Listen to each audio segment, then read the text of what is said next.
E vamos ao debate aqui na CNN em Foco, os deputados do PSD, o António Rodrigues, também a Cláudia Santos do PS e ainda o Bruno Nunes do Chega. Muito boa noite aos três do Chega. Relativamente àquilo que é o posicionamento do Chega, tenho aqui várias questões para lhe fazer também, mas começo por esta última pergunta que fiz ao deputado António Rodrigues. Que iniciativas é que o Chega poderá vir agora a tomar também ao nível de Parlamento sobre esta matéria? Antes de mais, boa noite, cumprimentar os colegas de painel, cumprimentar quem nos acompanha lá em casa e dizer-lhe o seguinte, relativo à pergunta, a Iniciativa Liberal dá uma prova de vida e tenta vir com ou tem uma tentativa de aportar aqui algumas situações que durante a última sessão legislativa a própria Iniciativa Liberal não acompanhou no grupo de trabalho que estava na Assembleia da República responsável pelos serviços prisionais e pela reinserção. Vamos por partes. E de acordo com aquilo que foi falado agora aqui também pelo António Rodrigues, nós temos aqui, obviamente, uma responsabilidade política, mas temos uma responsabilidade do Sr. Diretor, mas temos uma responsabilidade também do Sr. Subdiretor, Pedro Veiga Santos, que é o responsável pela segurança de todas as instalações e de todos os estabelecimentos prisionais em Portugal. Isto que aconteceu hoje é algo que nós temos alertado. Se quiserem, eu coloco imediatamente no ar áudios de guardas prisionais em tiros, onde dizem que os pavilhões basta partir o vidro e saem cá para fora. Basta percebermos aquilo que o Chega levou na última sessão legislativa a plenário, de estarmos mais preocupados dentro do Parlamento com a questão do bem-estar do recluso, com o bem-estar dos próprios guardas prisionais. Nós temos situações relatadas no mandato anterior que existiam ATL para reclusos poderem praticar aulas de jiu-jitsu em estabelecimentos prisionais em Portugal, quando sabemos que os guardas prisionais estão a chegar a uma faixa etária cada vez mais elevada e que damos aulas de jiu-jitsu para que os senhores possam ter uma boa estadia dentro do estabelecimento prisional.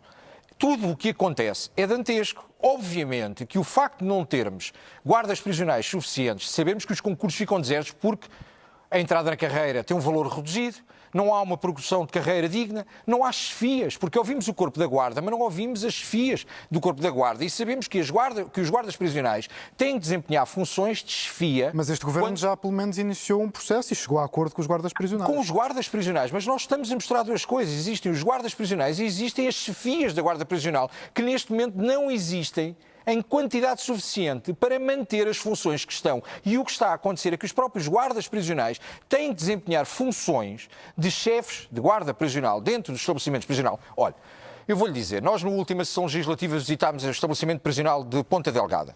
Dias antes tinha existido uma tentativa de fuga. A imprensa portuguesa não passou absolutamente nada. Mas mais grave, o senhor diretor do estabelecimento prisional tinha, na véspera, solicitado que, através de um C-130 da Força Aérea, fossem colocados mais guardas prisionais dentro do estabelecimento prisional de Ponta Delgada, para que, quando os deputados da República chegassem, o corpo e o contingente fosse aquilo que era necessário.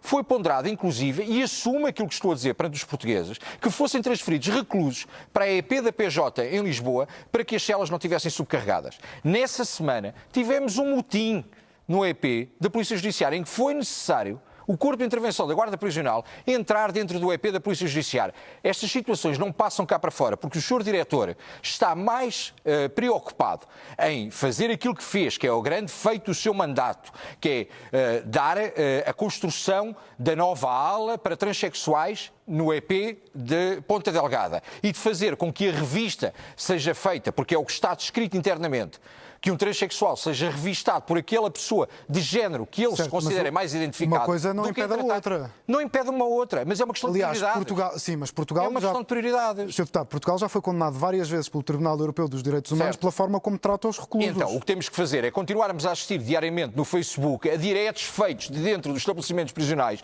em que sabemos que os reclusos fazem festas e estão com os telemóveis a transmitir cá para fora, e bastava tão simplesmente bloquear o sinal dentro em cima das EPs. Portanto, há uma falta de responsabilidade política. Mas bloquear o sinal em cima dos EPs não vai resolver o problema. Não resolve o problema aos seus diretores, porque estão mais preocupados com as suas comunicações cá para fora. Se bloqueia o sinal para os reclusos, bloqueia o sinal para toda a gente. Para dentro da EP. E porquê que a EP tem então, e os guardas prisionais que estão dentro da EP ficam sem ligação ao seu telemóvel? Mas o diretor do EP fica sem ligação ao seu telemóvel? Quando está em serviço agora aqui, o seu telemóvel certamente não está aqui para ser contactável. Por isso, quando estão no desempenho da sua função, essa é uma das preocupações. O meu telemóvel, neste momento, está ligado porque também é uma ferramenta de trabalho. Sabe que se perguntar perguntar diretamente aos guardas prisionais, e pode aproveitar a presença do Presidente do Sindicato dos Guardas Prisionais, uma das questões que manifestam claramente é a falta de segurança que têm pela comunicação com o exterior que existe. Portanto, nós temos Não há tratado dúvidas de que há falhas prisionais nos estabelecimentos prisionais assumimos. e que nós, Comunicação Social, e Sim. pelo menos nós aqui, TV e CNN, também já relatámos muitas vezes, nomeadamente essa questão E já todos vimos festas dos dentro dos telemóveis. EPs. Certo.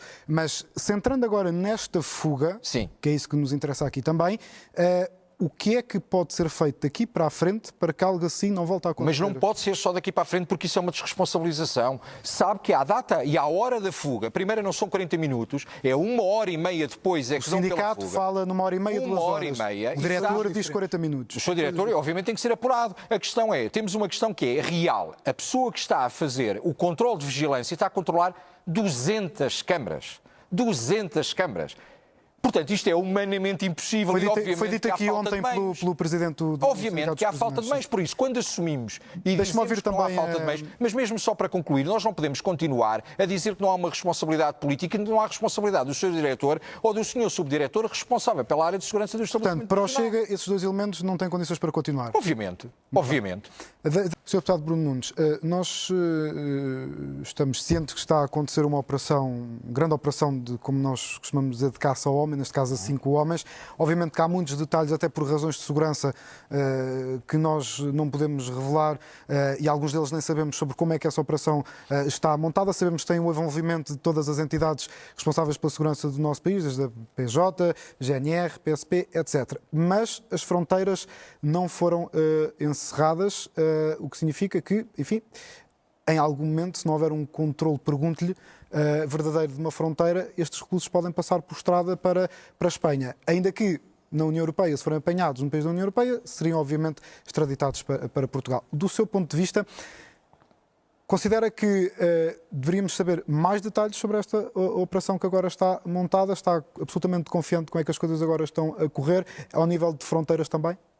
Nós confiamos totalmente nos órgãos de polícia criminal em Portugal, mas deixe-me corrigir, e com todo o respeito e consideração que tenho pela Cláudia Santos, que considero, e sem qualquer problema e sem qualquer prurido, considero uma das pessoas que conhece melhor o serviço prisional em Portugal e dentro do direito penal uma jurista de remonta em Portugal e com elevada consideração que tenho pessoalmente por ela, dizer o seguinte: o Governo não tem que estar preocupado com a captura destes 5 homens. Isso é um papel das polícias. Nós temos uma responsabilidade política de encontrar o que aqui se passou. 1h30 depois é quando é dado o alerta. 2 horas depois, e por volta das 2 da tarde, fonte segura daquilo que temos por parte de órgãos de polícia criminal, não tinha sido dado nenhuma indicação para fechar fronteiras ou para aumentar o controle nas fronteiras. Existe aqui responsabilidade por termos, e basta ver o que se passou na fronteira do Caia, que não existiu nenhuma autorização ou ordem para que fosse controlado. Se nos queremos imiscuir naquilo que é o trabalho dos órgãos de polícia criminal, nós temos aqui um falhanço total do sistema. Podemos dizer, não está colocada em causa a segurança dos portugueses. Ouça, nós estamos a viver quase numa lógica, podem dizer, eu chego a tentar levantar o drama da insegurança. Meus caros, António, há uma semana nós tivemos um assalto à Secretaria-Geral do MAI. Nós temos as OPCs de mão estendida. Nós temos a Segurança Nacional, obviamente, com um problema sério. Vocês gostam de mostrar coisas que não têm nada a ver umas com as outras. Não, tem a ver com o sistema de segurança nacional. Há uma dificuldade. Nós podemos dizer, o Governo tem que resolver. Brincando com a situação, sem ter que brincar, porque isto não é para brincadeiras, eu não estou à espera de ver Montenegro montado numa moto de polícia e depois de o ver num bote dentro da água para ir fazer um salvamento. Eu quero que o Governo governe, que nomeie, que faça aquilo que tem que fazer em relação às OPCs. As OPCs têm que continuar o seu trabalho independente e todos nós temos a maior admiração pelo trabalho e consideração que é feito, quer pela Polícia Judiciária, quer pela PSP, quer pela GNR, quer pela Guarda Prisional. Agora, nós sabemos a limitação de meios e sabemos a responsabilidade política que existe por parte do Governo aqui. Portanto, nós neste momento, eu continuo a questionar, por exemplo, temos a situação, e os meus colegas de painel, ambos são juristas, de remonta, há uma situação que é clara. Ninguém questiona como é que, por exemplo, 3 destes reclusos são transferidos pelo TEP para estarem colocados dentro do mesmo pavilhão quando já tinham tido uma tentativa de fuga nós no podemos concordar com isso, mas não é o Governo que vai determinar não é o Governo, António, não é o Governo. Só para concluir, porque eu não é o Governo, há separação de poderes, exato. Por isso é que, obviamente, eu disse temos limites nos argumentos, não é? António, por isso é que eu disse que temos que deixar que os órgãos de polícia criminal, e nós temos uma das melhores polícias judiciárias do mundo, a polícia judiciária portuguesa é eficaz no seu trabalho e temos confiança total nestes homens e mulheres que vestem a farda ou que nos defendem e que protegem os nossos interesses. Agora, nós sabemos que eles vêm sempre atrás do prejuízo, porque nós temos sempre uma política reativa e nunca uma política preventiva. O nosso tempo está a terminar, ainda tem que ouvir o sistema falhou claramente. do PS.